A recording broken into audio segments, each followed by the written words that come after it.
Assalamualaikum semua. Aku nak buat video khas untuk korang yang dah masuk blacklist. Bila nama korang masuk blacklist, kredit skor korang akan jatuh. Jangan risau, sebab ada cara macam mana korang nak repair balik korang punya profile ataupun kredit skor korang tu.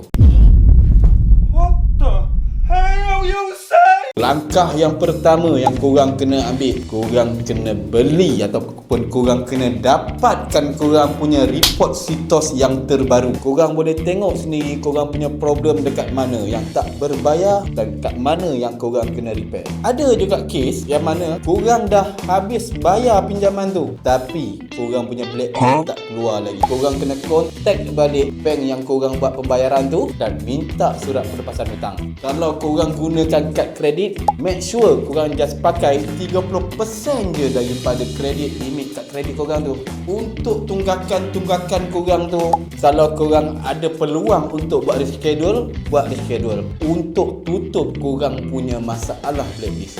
Pinjam macam bos, bayar macam pro, hidup macam sultan.